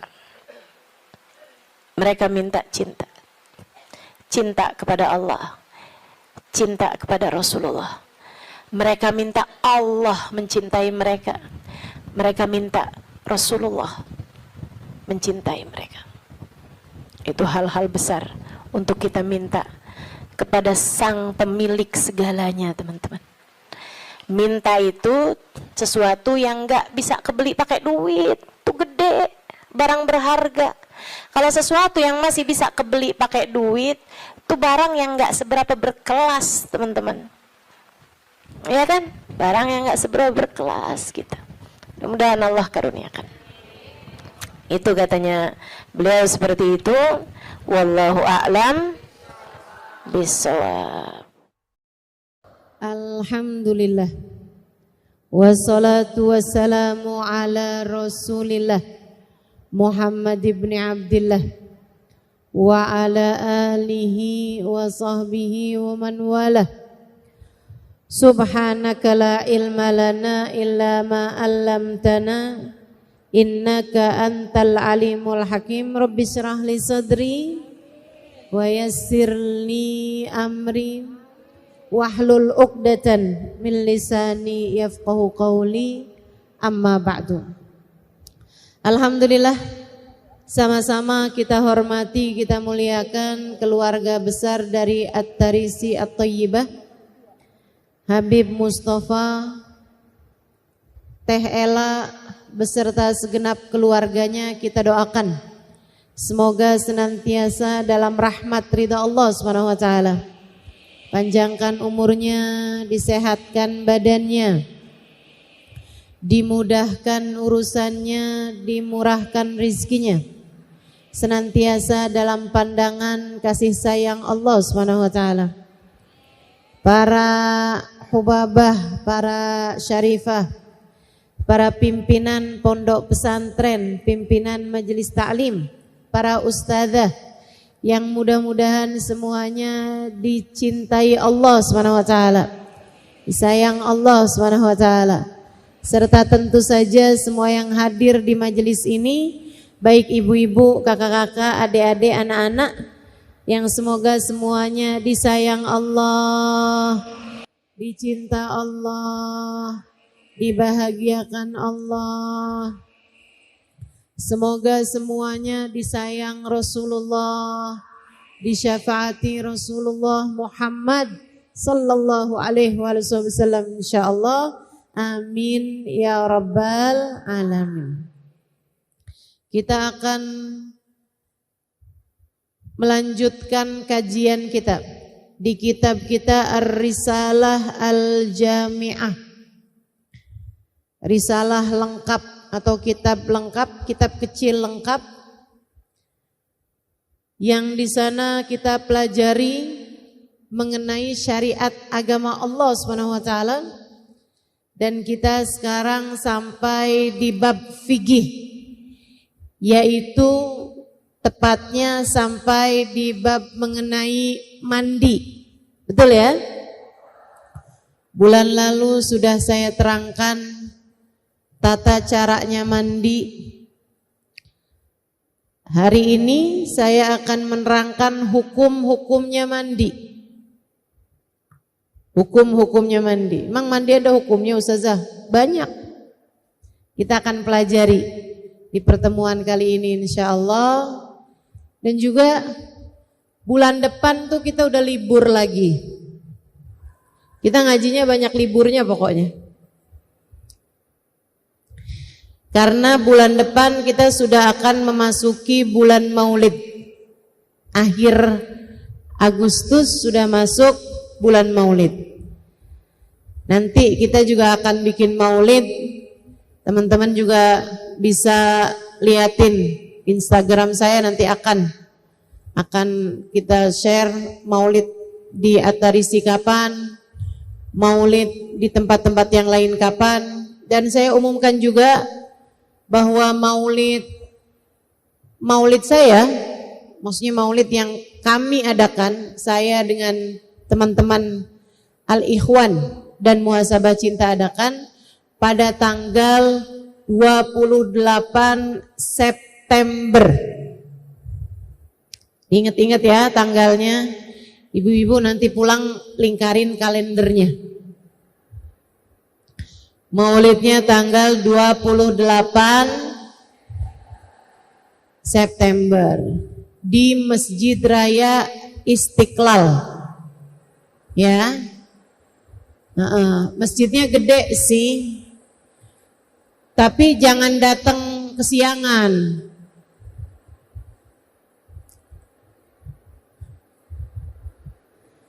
Datangnya jam berapa Ustazah?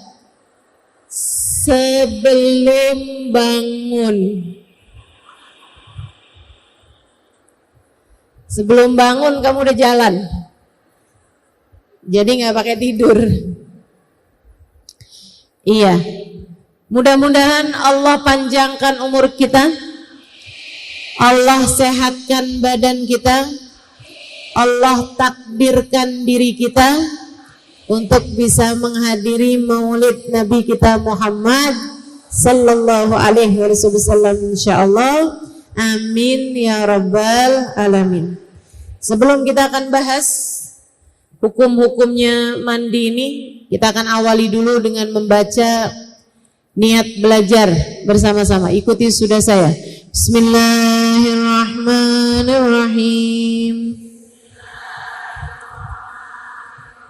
Nawaitu ta'allum wa ta'lim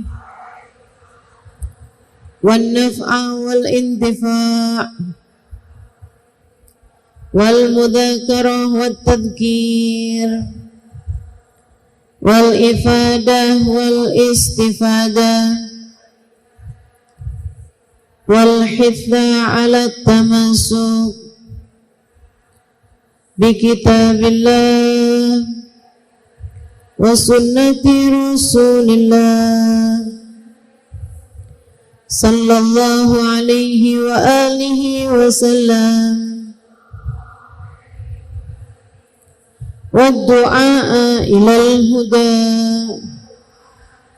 wa dilalata alal khair ibtigha'a mardatih wa qurbih wa thawabih ma'al lutfi wal afiyah wa salahil aqibah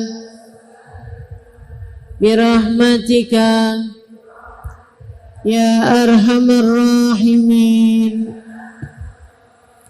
Ila hadratin Nabi Muhammad sallallahu alaihi wasallam wa alihi washabihi azwajihi dzurriyyati wa ahli baiti muslim wa jamil anbiya wal mursalin wal qawmi ajma'in wa nususun sayyidil muhajirin Allah Ahmad bin Isa Fakil Muqaddam Muhammad bin Ali Balawi Sayyidina Abdurrahman Asgaf Sayyidina Abdullah bin Abu Bakar Al-Aidarus Fakhrul Wujud Asy-Syaikh Abu Bakar bin Salim Muslim Mufurim Tumasai Berati bin Abdullah bin Al-Haddad Ahmad bin Zain Al-Habsyi Habib Ali bin Muhammad Al-Habsyi wa jami' sadatina ali Abi Alawi ajma'in thumma ila arwahi arbatil a'immatil mujtahidin wa mughalidin fiddin ulama amilin fuqaha wal muhaddisin wal qurra wal mufassirin wa sadatis sufiyatil muhaqqiqin ajma'in anna Allah yaghfir lahum wa yarhamuhum wa ya'li darajatihim fil jannah wa yanfa'una barakatihim wa asrarihim wa anwarihim wa ulumihim wa nafahatihim fid din wad dunya wal akhirah. Al-Fatihah.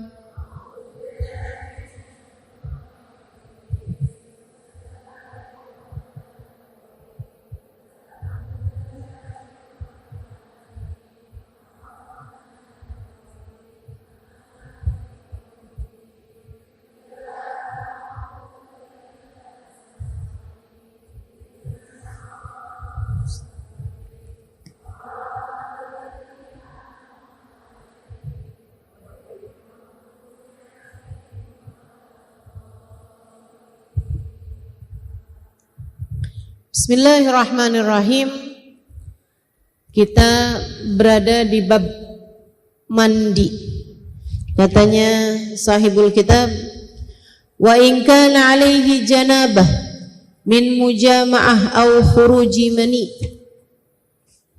binaumin aw ghairih lazimahu ghuslu jami'i badanih ma'aniyati raf'il janabah. Siapa yang menanggung janabat karena hubungan intim suami istri, au khuruji maniyin, atau karena keluarnya mani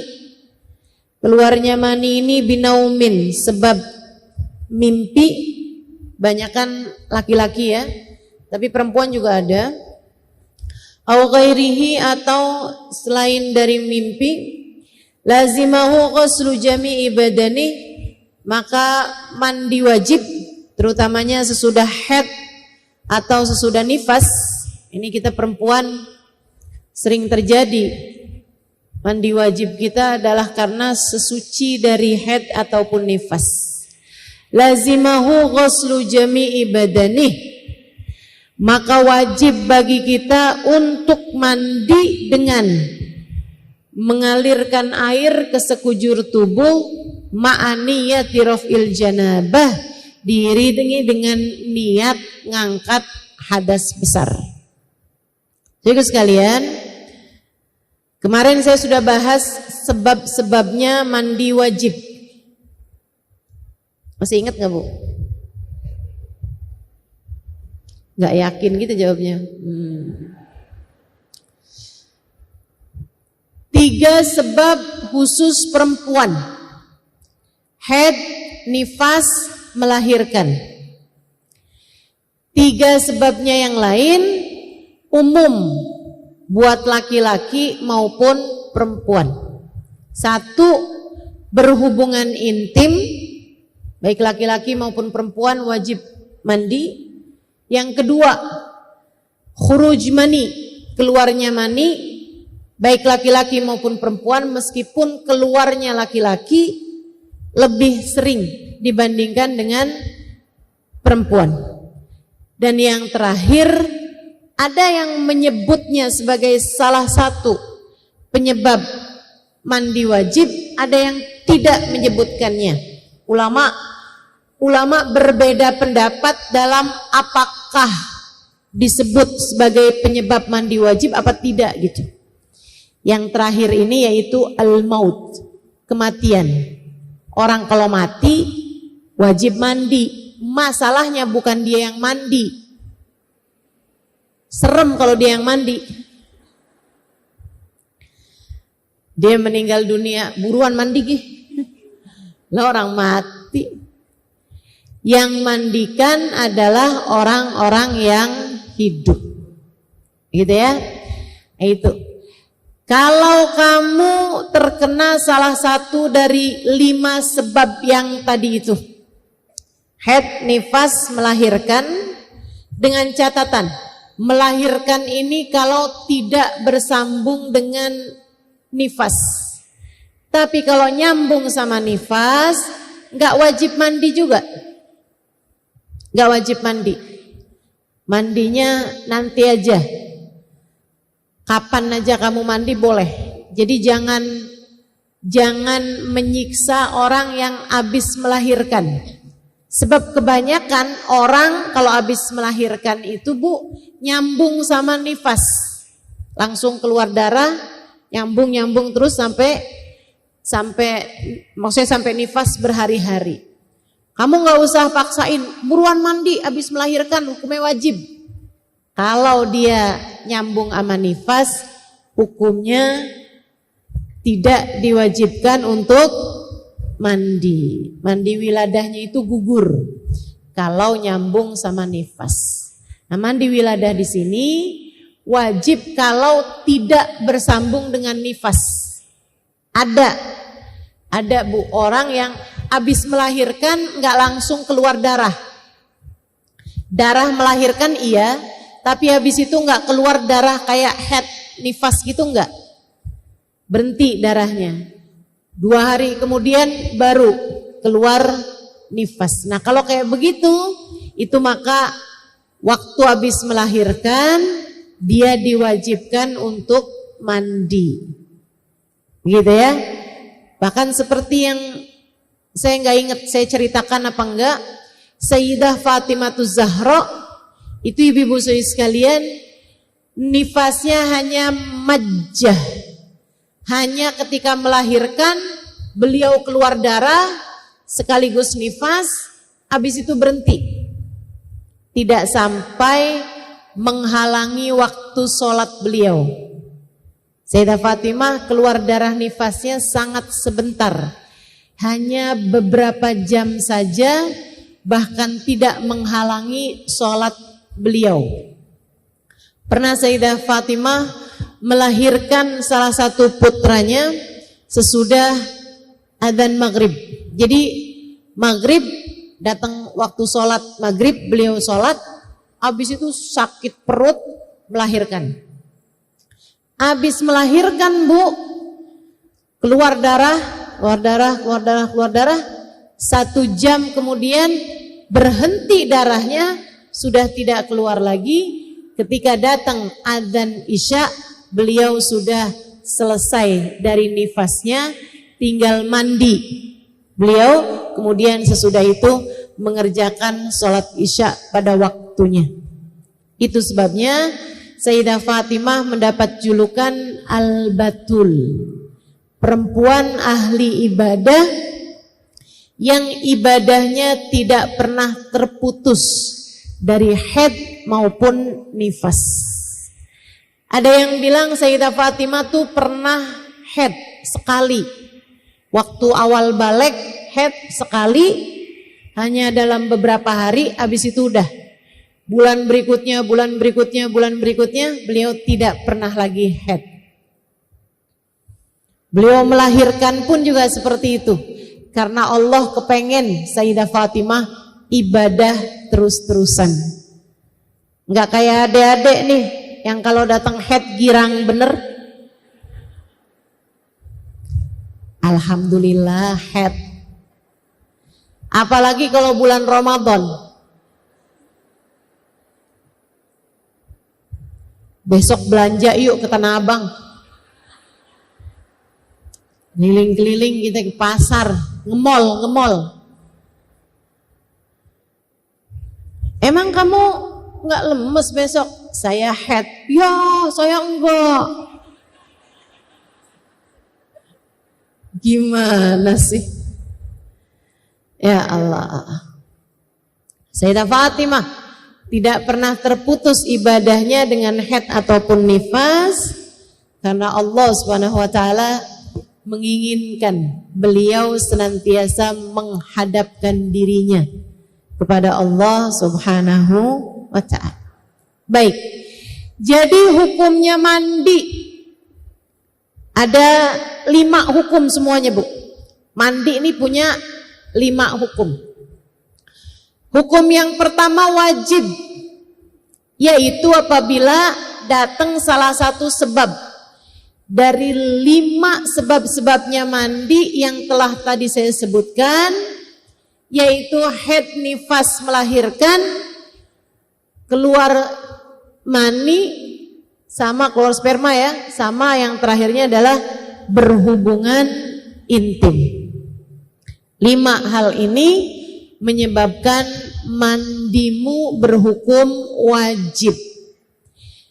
Tidak boleh menunda-nunda mandi kecuali, dengerin, kecuali buat orang yang berhenti dari haid atau nifas tapi belum di waktu yang biasanya.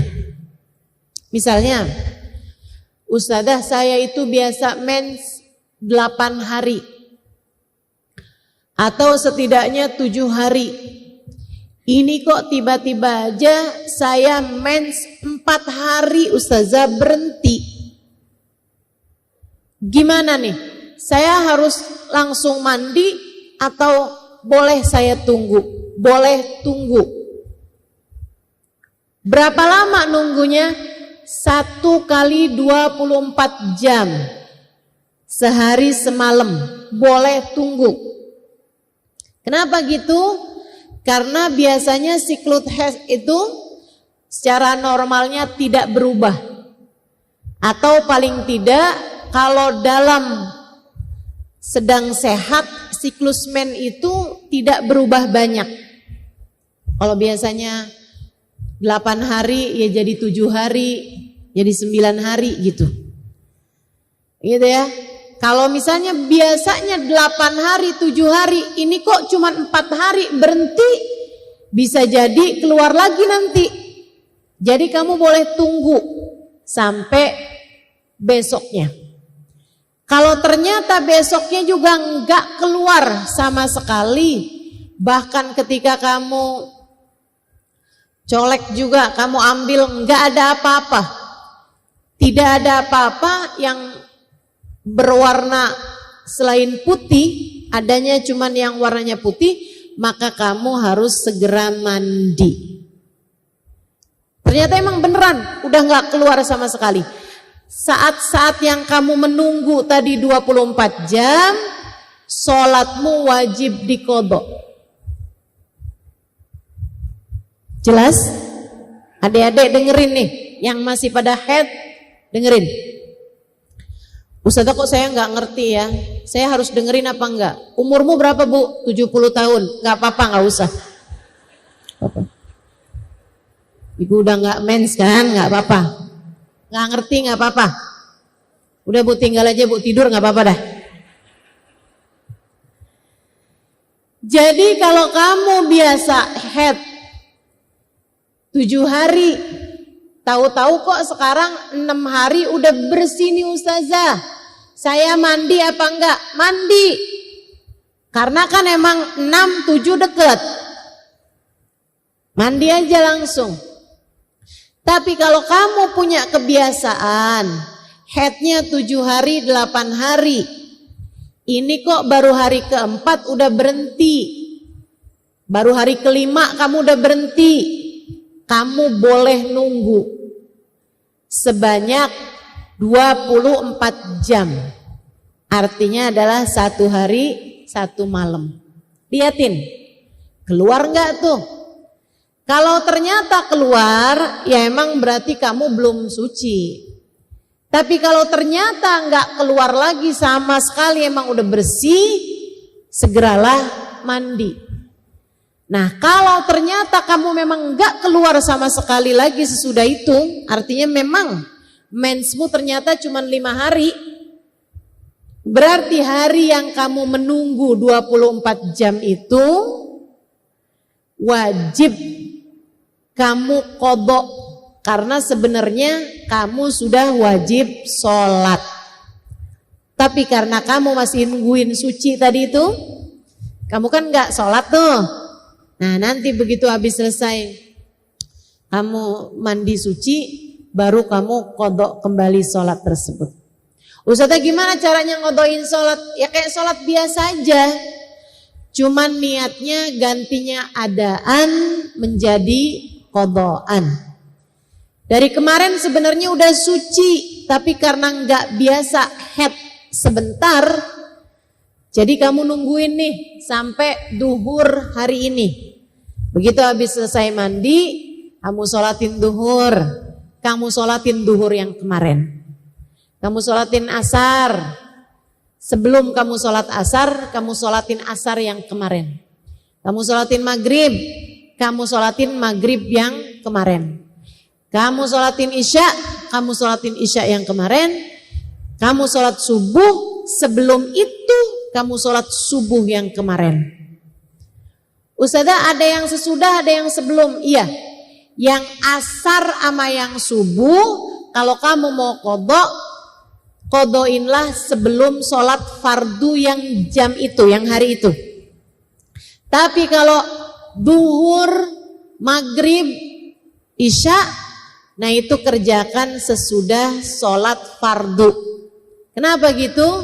Sebab ada hadisnya Nabi Muhammad, la sholata ba'dal fajr, sholat fardunya. Jelas? Jelas? Kalau kamu biasa, saya head biasanya 8 hari, ini udah 7 hari setengah, udah gak keluar, saya mandi apa enggak? Ya mandi.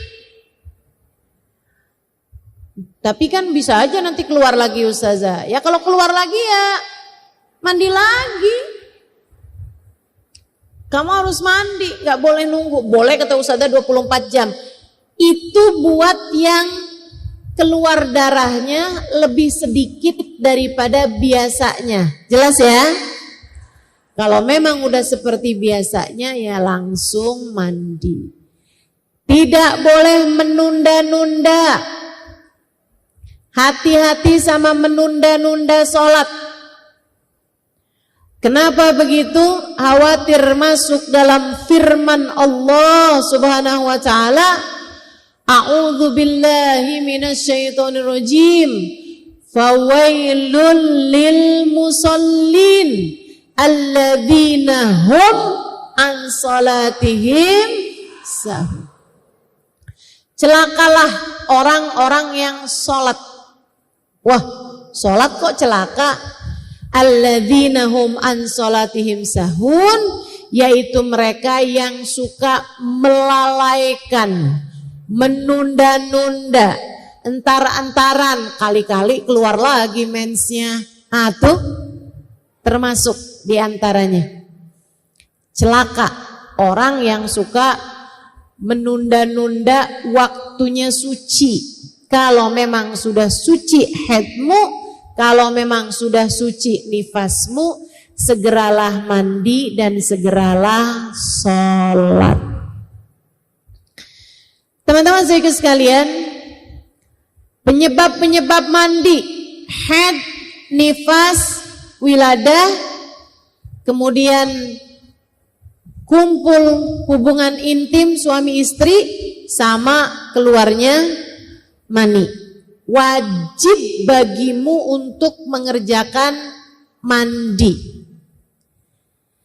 Kemudian ada hukum mandi yang lain. Hukum mandi yang lain namanya hukumnya mubah. Apa itu mubah? Mubah adalah sesuatu hal yang dikerjain boleh, tinggalin juga boleh. Kapan mandi hukumnya mubah? Kamu mandi memang hukumnya mubah. Jadi hukum aslinya mandi adalah mubah. Bu, kamu mau mandi, pulang dari sini saya mau mandi boleh, asal jangan di rumah tetangga. Bingung tetangganya ditumpangin mandi. Boleh. Tadi pagi mandi hukumnya apa? Boleh. Nggak mandi hukumnya apa? Boleh. Tapi kalau aromanya mengganggu orang lain, maka kamu bisa terkena dosanya. Bukan dosanya nggak mandi, akan tetapi dosanya memberi aroma yang tidak enak kepada orang lain.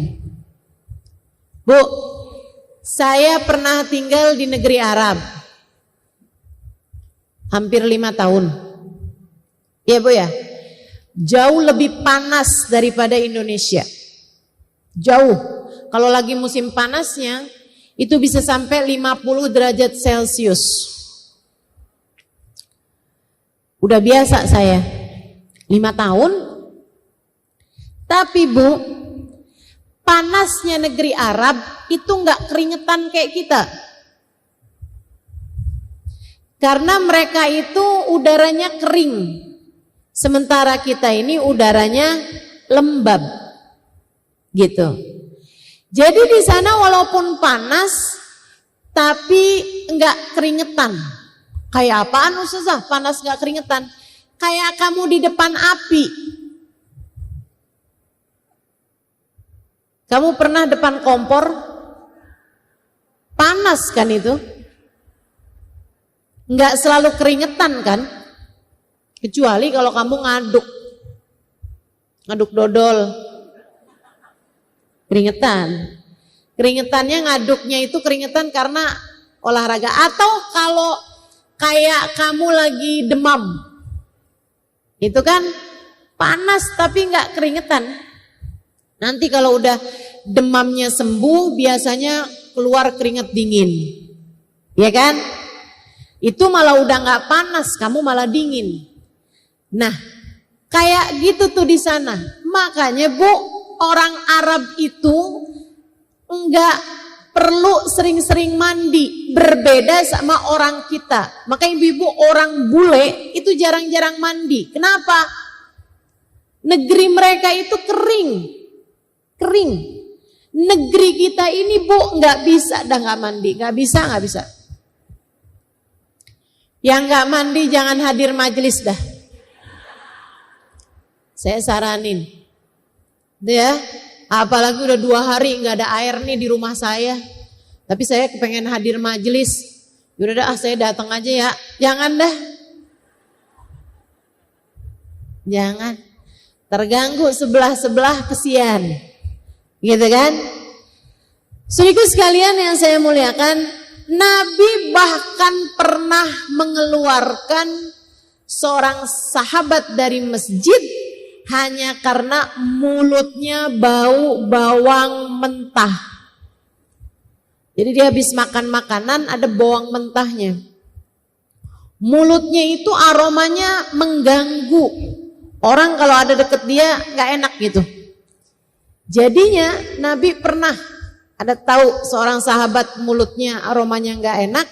Sama Nabi disamperin kemudian diminta untuk keluar dari masjid. Kecuali jika aroma mulutnya sudah kembali segar. Bawang nih Bu, bukan jengkol, bukan pete, ya Bu ya. Ustazah, sekarang ini Ustazah nggak repot Ustazah. Kalau kita habis makan pete gampang hilanginnya. Gimana? Makan jengkol. Mulut kita hilang bau peteknya Ustazah, ganti. Sama aja ya.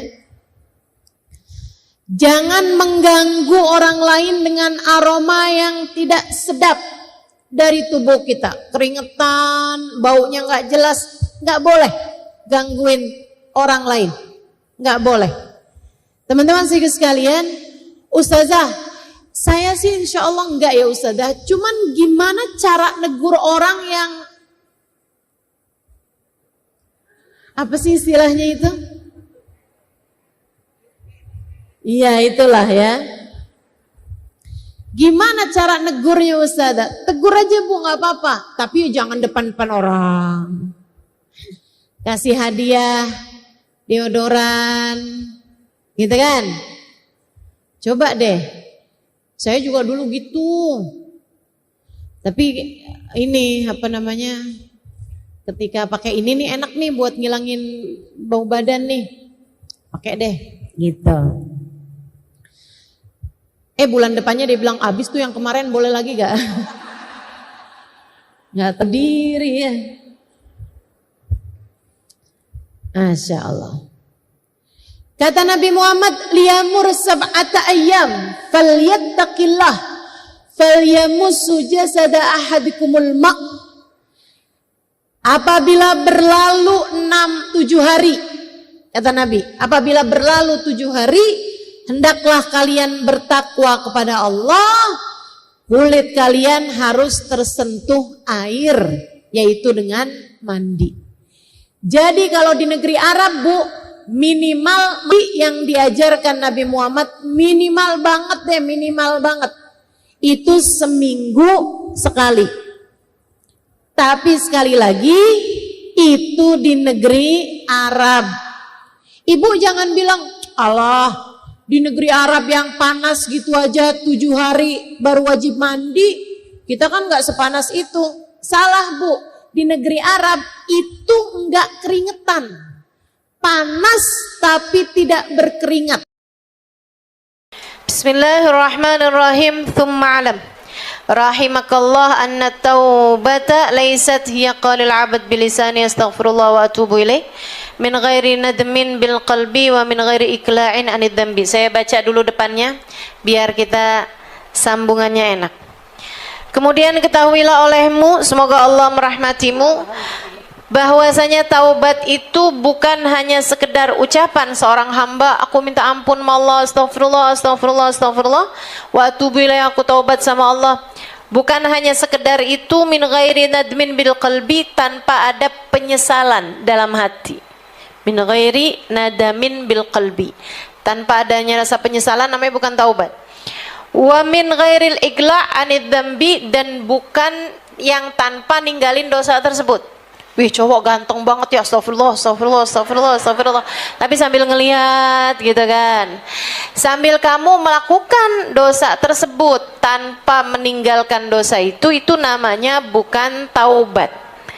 Taubat itu adalah dengan kamu meninggalkan atau sekurangnya berusaha untuk meninggalkan. Dalam artian gini nih, misalnya ya. Kamu punya hutang riba. Kamu punya hutang riba. Kamu bertaubat dari hutang riba tersebut, tapi kamu masih belum mampu untuk melunasinya. Ustazah, saya nih taubat apa enggak taubat nih? Saya masih belum bisa ninggalin dosa tersebut karena belum mampu melunasinya. Sekurangnya dalam hati kamu itu apapun yang terjadi di depan, sesulit apapun yang terjadi di depan, saya nggak akan lagi nambah hutang riba saya. Gitu. Maksudnya tuh ada niatan dalam hati bahwa walaupun susah nih, saya nggak akan buat bayarin riba yang ini, saya ngambil riba yang lain gitu. Kan kadang-kadang kan kayak gitu tuh, gali lubang, tutup lubang. Habisnya ustazah, kita mau bayarin yang ini nih susah banget kan kalau kita nggak pakai ngambil utangan. Utangannya nggak ada yang mau kalau nggak dikasih riba ustazah, bukan hutang riba, nggak ada yang mau ngutangin. Nah itu akhirnya kemudian kamu terjebak di situ. Itu namanya bukan taubat. Kalau kamu masih punya niat bahwa hutang yang ini akan saya carikan hutang yang lain buat bayarinnya. Jelas? Jelas ya. Jadi harus ada pemikiran di saat kamu bertaubat, kamu meninggalkan dosa tersebut. Selain daripada itu, kamu juga berniat bahwa apapun yang terjadi, saya nggak akan ngambil hutangan riba yang lain. Apapun yang terjadi, saya nggak akan ngambil hutangan riba yang lain. Saya nggak akan ngambil pinjol lagi nih, sesusah apapun. Gitu ya. Nah, itu namanya baru disebut taubat. Begitu. Wa qad dzakara ulama rahimahumullah li taubati syara'it la budda minha. Para ulama sudah menyebutkan, semoga Allah merahmati mereka semuanya, bahwasanya taubat itu punya beberapa persyaratan yang harus dipenuhi. Wala tatimmu taubatu illa biha, dan tidaklah sempurna taubat kecuali dengan memenuhi persyaratan-persyaratan tersebut. Apa saja itu? Wahiyya thalatha, ada 3 jenis. Yang pertama, al-awwalu an-nadamu bil qalbi ala dzunubi salifah. Nomor yang pertama yaitu menyesal terhadap dosa-dosa tersebut, menyesal di dalam hati atas dosa yang telah lalu, atas dosa yang telah dikerjakan, dia menyesalinya. Ada rasa penyesalannya, bukan rasa puas. Kalau rasa puas namanya belum tahu.